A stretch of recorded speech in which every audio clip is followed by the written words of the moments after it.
Hello guys, welcome back to the channel and welcome back to elite wrestling. तो guys आज इस वीडियो के अंदर हम करने वाले हैं लास्ट नाइट हुए AEW के battle of the belts 8 event का रिव्यू, जिसके साथ ही मेरे पास आपके लिए CM पंक से रिलेटेड एक काफी बड़ी अपडेट है। इसलिए ये सब बातें जानने के लिए ये वीडियो एकदम आखिर तक जरूर देखना। और ऐसे ही AEW से रिलेटेड हर एक न्यूज, रूमर और अपडेट और AEW के हर एक शो का रिव्यू पाने के लिए हमारे चैनल को सब्सक्राइब करना मत भूलना। पर गाइज अब ज्यादा देर न लगाते हुए चलिए ये वीडियो शुरू करते हैं और करते ही इस साल हुए battle of the belts event 8 का रिव्यू और जानते हैं कि शो पर क्या हुआ। तो गाइज इस साल के battle of the belts event की शुरुआत इमीडिएटली कोलिजन शो को फॉलो करती हुई, जिसके चलते हमें शो की शुरुआत में ही ब्लैकपूल कॉम्बैट क्लब रिंग के अंदर ही देखने को मिला, जिन्होंने कोलिजन शो खत्म होने के बाद यहाँ पर अब तक रिंग नहीं छोड़ी थी। पर तभी वहाँ पर ऑरेंज कैसिडी आ गए, क्योंकि आगे battle of the belts event पर ऑरेंज कैसिडी का मैच होने वाला था। लेकिन ऑरेंज कैसिडी ने अपने एंट्रेंस के दौरान ही जानबूझकर जॉन मॉक्सली को धक्का दिया, जिससे मॉक्सली काफी गुस्सा होकर ऑरेंज कैसिडी पर अटैक करने के लिए जा रहे थे। पर रेफरी ने यहाँ पर दोनों को ही सेपरेट कर लिया और जॉन मॉक्सली यहाँ से बैक स्टेज चले गए,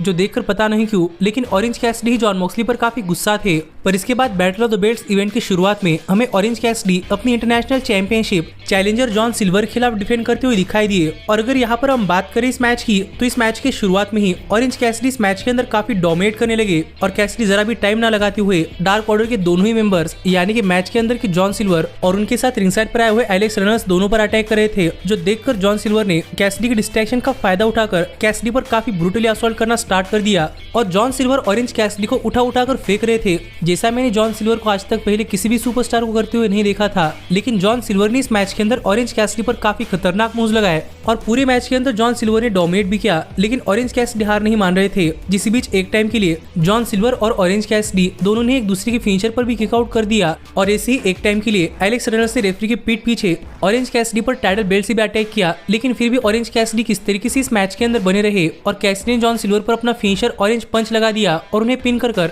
आखिरकार ऑरेंज कैसिडी ने यह मैच जीत लिया है और वो स्टिल है इंटरनेशनल चैंपियन। जो मैच तो battle of the belt show को ओपन करने के लिए काफी बढ़िया मैच रहा, लेकिन देखने के लिए मजा आने वाला था कि आगे कैसिडी के साथ क्या होता है। लेकिन इसके बाद हमें battle of the belts event 8 पर अंद्रादे अपने कोलिजन शो के मैच के बाद एक बैकस्टेज इंटरव्यू करते हुए दिखाई दे रहे थे, जहां पर अंद्रादे अपने फ्यूचर के बारे में चीजें एड्रेस कर ही रहे थे। कितने में यहाँ पर सीजे पैरी आ गई और सीजे पैरी यहाँ पर अंद्रादे से बात करते हुए कह रही थी कि सीजे पैरी अंद्रादे को काफी दिनों से देख रहे हैं और वो चाहती है कि वो अंद्रादे को मैनेज करे, क्योंकि उन्हें एक मैनेजर की जरूरत है। ये कहकर सीजे पैरी तो यहाँ चली गई, लेकिन अंद्रादे ये सुनकर काफी सरप्राइज थे कि उन्हें मैनेजर की जरूरत है, क्योंकि अंद्रादे का कहना था कि उन्हें किसी मैनेजर की जरूरत नहीं है और वो हंसकर यहाँ चले गए। तो देखने के लिए मजा आएगा कि बाकी सीजे पैरी और अंद्रादे के बीच में क्या होता है। पर इसके बाद हमें शो पर टोनी नीस रिंग के अंदर देखने को मिले, जहाँ पर स्मार्ट मास स्टर्लिंग और टोनी नीस बात करते हुए कह रहे थे कि टोनी नीस इस वीक शो पर आए हुए सभी लोगों को एकदम फिट करने वाले हैं और वो समोआ जो के खिलाफ अपना मैच शुरू होने से पहले यहाँ पर सभी को फिटनेस ट्रेनिंग देना चाहते थे। लेकिन सडनली यहाँ पर समोआ जो आ गए, जिससे यहाँ पर ये मैच इमीडिएटली स्टार्ट हुआ और यहाँ पर समोआ जो अपनी रिंग ऑफ ऑनर कंपनी की टीवी वर्ल्ड चैंपियनशिप टोनी नीस के खिलाफ डिफेंड कर रहे थे।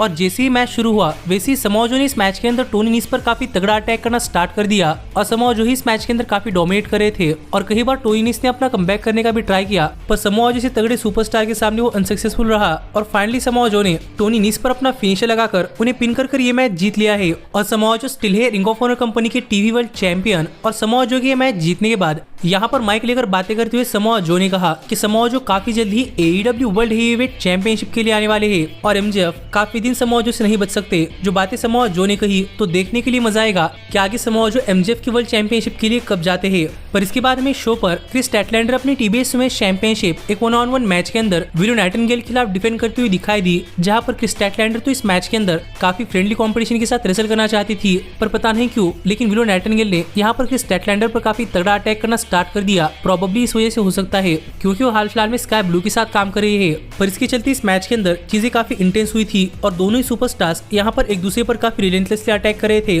जिसके चलते ये मैच भी देखने के लिए काफी मजा आया। लेकिन आउट ऑफ नोवेयर इस मैच के आखिर में विलो नाइटिंगेल पर अपना फिनिशर लगाकर क्रिस स्टैटलैंडर ने ये मैच जीत लिया और क्रिस स्टैटलैंडर स्टिल है TBS वुमेन्स चैंपियन। जो देखा जाए तो क्रिस स्टैटलैंडर के लिए काफी जबरदस्त विक्ट्री रही और ये मैच खत्म होने के बाद भी यहाँ पर क्रिस स्टैटलैंडर विलो नाइटिंगेल के साथ एक हैंडशेक करना चाहती थी, पर स्काई ब्लू यहाँ पर आकर विलो नाइटिंगेल को हैंडशेक करने से रोक रही थी। लेकिन इसके बावजूद विलो नाइटिंगेल और क्रिस स्टैटलैंडर ने एक हैंडशेक किया और विलो नाइटिंगेल यहाँ चली गई, जो देखकर स्काई ब्लू यहाँ पर क्रिस स्टैटलैंडर पर काफी नाराज थी। लेकिन स्काई ब्लू क्रिस स्टैटलैंडर की तरफ गुस्से में देखकर यहाँ चली गई। तो देखने के लिए मजा आएगा कि अब इनके साथ आगे क्या होता है। पर इसके बाद में शो पर लेक्सी बैकस्टेज में ऑरेंज कैसिडी का इंटरव्यू लेती हुई दिखाई दी और यहाँ पर बात करते हुए ऑरेंज कैसिडी ने कहा कि ऑरेंज कैसिडी सबसे पहले जॉन मॉक्सली प्रोटेक्शन यानी कि ब्रायन डेनियल्सन और क्लूडियो कैसनोरी को डिस्ट्रॉय करने वाले हैं और व्हीलर यूथा को नहीं, क्योंकि व्हीलर यूथा ऑरेंज कैसिडी के लिए काफी करीबी है। लेकिन जहां तक बात है क्लूडियो और ब्रायन की, तो उन्हें डिस्ट्रॉय करने के लिए नेक्स्ट वीक ऑरेंज कैसिडी एक सरप्राइज पार्टनर लाने वाले हैं और वो ब्रायन और क्लूडियो को एक टैग टीम मैच के अंदर फेस करेंगे। जो बातें ऑरेंज कैसिडी ने कही तो देखने के लिए मजा आने वाला है कि अब नेक्स्ट वीक के डायनामाइट शो पर क्या होता है।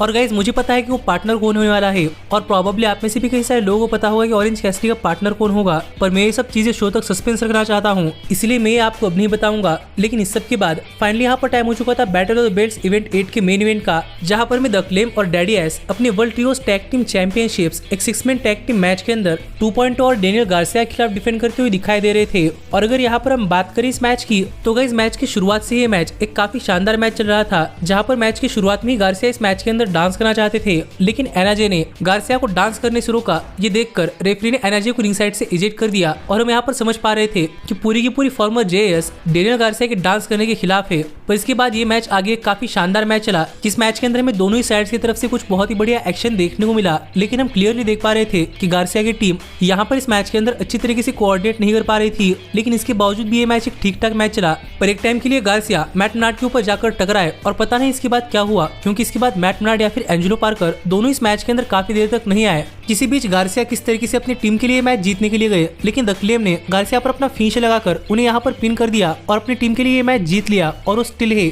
AEW world ट्रियोस tag team champions. और ये मैच हारने के बाद यहाँ पर गार्सिया काफी नाराज थे कि उन्हें बचाने के लिए कोई नहीं आया, लेकिन 2.2 इस चीज से काफी सरप्राइज थी कि गार्सिया पिन हो गए, जो देखकर लग रहा है कि यहाँ पर इन सबके बीच में चीजें काफी जल्दी एस्केलेट होने वाली है। तो देखने के लिए मजा आएगा कि बाकी इनके बीच में क्या होता है। पर ऐसे इस साल का AEW का battle of the belts event 8 खत्म हुआ, जिस शो पर आपका क्या कहना है आप मुझे कमेंट कर बताइए। लेकिन सच में मुझे बाकी battle of the belts event से ये शो थोड़ा फर्क अच्छा लगा है। लेकिन फिलहाल के लिए हम आगे बढ़ते हैं और बात करते हैं हमारे सबसे बड़े अपडेट की। और गाइस जानते हैं कि सीएम पंक को लेकर कौन सी बड़ी इंटरेस्टिंग न्यूज सामने आ रही है। तो गाइस अगर आप सीएम पंक को फॉलो करते हैं तो आपको तो पता ही होगा कि सीएम पंक AEW के अंदर काम करते थे, पर उनके बैकस्टेज पंगे होने की वजह से AEW ने सीएम पंक को अपनी कंपनी से फायर कर दिया है और अब सीएम पंक बिल्कुल ही एक फ्री एजेंट है और वो किसी भी कंपनी के साथ काम करने के लिए टोटली फ्री है। जिसके साथ ही पंक के बारे में बात करते हुए मैंने आपको बताया था कि इम्पैक्ट रेसलिंग ने सीएम पंक को एक कॉन्ट्रैक्ट ऑफर किया था, जिस पर ज्यादा तो कुछ अपडेट नहीं आए। पर गाइस हाल फिलहाल में सीएम पंक को लेकर AEW के फैन बेस के बीच में एक काफी बड़े रूमर्स चल रहे हैं। और गाइस ये रूमर्स ये है कि हाल फिलहाल में AEW secretly CM Punk return plan कर रही है